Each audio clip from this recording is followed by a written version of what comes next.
Hey guys, Allison here. Well, I know a lot of you are dealing with burnout, all right? Way overwhelmed, too many things on your plate, really exhausted at the end of the day, and really like no end in sight. You're not really sure like how you ever going to kind of dig yourself out.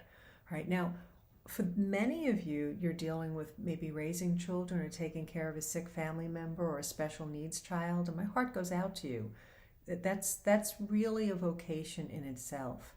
So, what I'd like to look at though is just because we can do something doesn't mean that we should do it. And this is the trap I see a lot of people falling into. All right, let's say, oh, I really can, you know, do the books for the PTA, but does it mean that I should? Maybe I have the ability. And I think that the most important thing we can each do is take the time to kind of write a mission statement for our life. Think about what are we actually called to.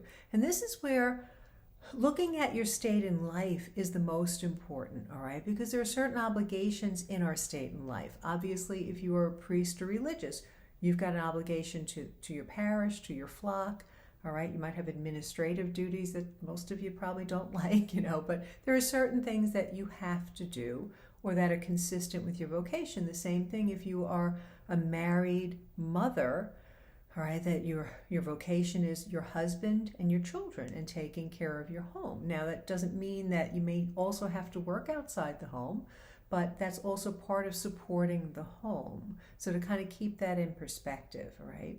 So understanding what our state in life is gives us that list of what's a yes on my list, what's a no on my list. Now, I can tell you, because I've dealt with burnout several times in my lifetime, years ago in the 80s when I was doing pro-life work, I was saying yes to everything.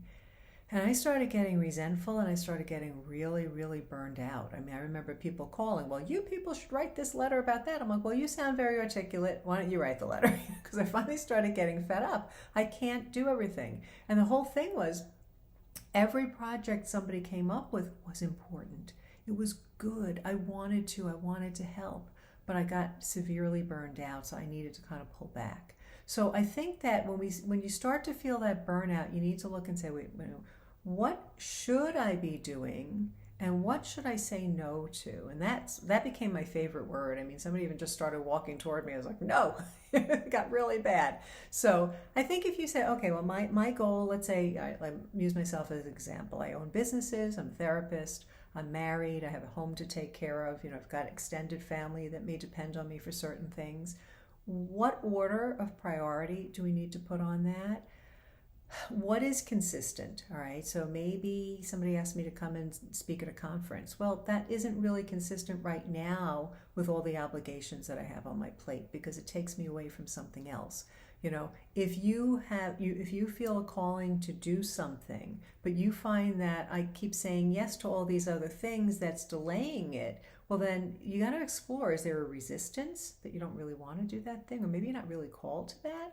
Or you're just feeling like because I can, I should. And just because you can doesn't mean you should. Now, this is where I think so many people can benefit by working with a Catholic life coach. All right. Coaching has become a really amazing profession for helping people to discern what God is calling them to and develop action steps to accomplish it, all right, to set boundaries, to kind of really understand, to be able to kind of really move from a place, that's basically functional to where you feel you're being called. And by talking it out with a coach, sometimes a coach can help you to explore, well, is this really part of my vocation, or am I taking on more than I should? Right? I, as a therapist, feel that so many people, after they've completed the therapy process, sometimes revert back to old patterns because they haven't really worked on those skills to move them forward. And that's where coaching comes in. And there's different types of coaching. You might find a business coach, somebody to help you get more organized, a relationship coach, all right? Now, it's not marriage counseling, but how do I improve my relationship? How do I have better communication? Like, how do we make more time for one another? So there are strategies that a coach can help you to explore to do just that.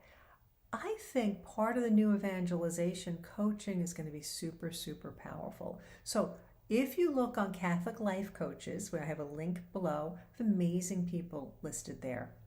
Some names you might even recognize, but really drill down what is it that you want to accomplish and how can a coach help you to get there. Now, if you're struggling with depression, anxiety, and things like that, that's where you really do need to be working with a therapist first. But coaching can be really, really powerful once you've kind of done your healing to start moving forward. There's also a free report below this video, Live a Life of Purpose and Joy, how a Catholic life coach can move you from ordinary to extraordinary, because that's what God is calling us to. He came that we may have life and have it to the full. But let's face it, in this busy, busy world where everything's coming at us and we've got all the social media and the phones and the iPad and everything else, we need to carve out a focus or we're not going to accomplish it and we're going to be frustrated, all right? And God has a purpose and a plan for you. It may not be to be the president of the United States, but it might be to influence your children. It might be to have a better relationship, which would be an example to maybe another young couple. You don't know all the people you're going to impact if you let your light really, really shine. So I hope you take advantage of that. Again, the free report, link below. Live a life of purpose and joy, how a Catholic life coach can lead you from ordinary to extraordinary. And reach out on CatholicLifeCoaches.com. You can look on the search, different types of coaching that's available. Hope you find that helpful. May God bless you, and let's set the world on fire. Be your best you. God bless you.